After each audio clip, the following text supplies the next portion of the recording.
السلام علیکم، میرا نام عمر بن عبداللہ ہے۔ آج چونکہ ٹاپک قرآن پہ تھا اور اس کی آیات کے اوپر تھا، تو میرا سوال شاید کلیئرلی ابھی میں سمجھا نہ سکوں، کیونکہ میرا سوال مسلمانوں کے بارے میں یہ ہے کہ ہمارے پہ کوئی بھی حملہ دہشت گردی کا ہوتا ہے، کسی اداروں پہ، اسکول پہ یا پولیس پہ، تو اس میں قرآن کی ریفرنس ہی دے کے اس کو جہاد کا نام دیا جاتا ہے، اور ہمیں اس نام سے بڑی کنفیوژن پیدا ہو گئی ہے۔ اور چونکہ آج کے دور میں جو نام جہاد کا لینا وہ بڑا مشکل ہو گیا ہے۔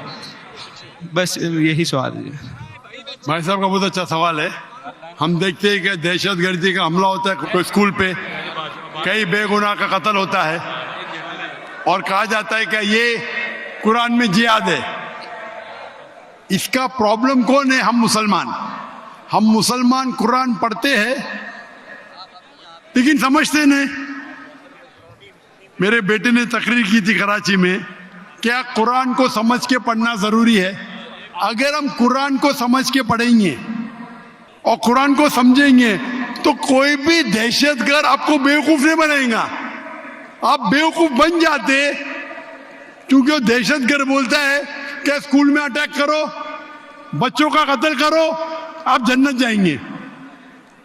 یہ جتنے دہشت گرد ہیں نا، ان کو غیر مسلمان اکثر غیر مسلمان ان کو سپورٹ کرتے، غیر مسلمان سپورٹ کرتے اسلام کو بدنام کرنے کے لیے، ان کو پیسہ دیتے اور قرآن کی آیت کو آؤٹ آف کانٹیکسٹ غلط حوالہ دے کے پیش کرتے۔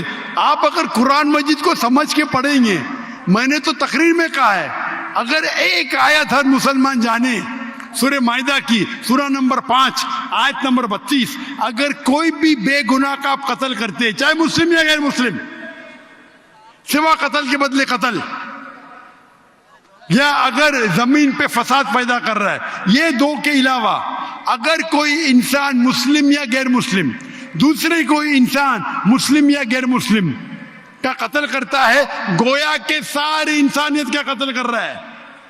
اور اگر ایک انسان دوسرے انسان کا، چاہے مسلم یا غیر مسلم ہو، اس کی جان بچاتا ہے تو گویا کہ ساری انسانیت کی جان بچا رہا ہے۔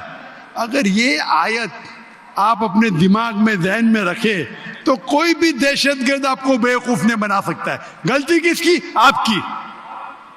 ڈاکٹر ذاکر نائک نے کہا ہم جا کے چیک کریں گے، گھر پہ جا کے کھولو سورہ مائدہ سورہ نمبر 5 آیت نمبر 32 ترجمہ پڑھو، اور آپ کو پتہ ہے کہ قرآن میں کبھی بھی کانٹرڈکشن نہیں ہے، کبھی بھی ٹکرار نہیں ہے۔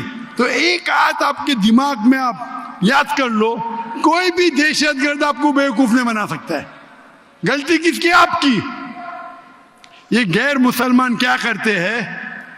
کچھ مسلمان کو بھڑکاتے ہیں اور کچھ قرآن کی آیت اور حدیث کو، آیت کو توڑ مروڑ کے پیش کرتے، اور وہ کیا کرتے؟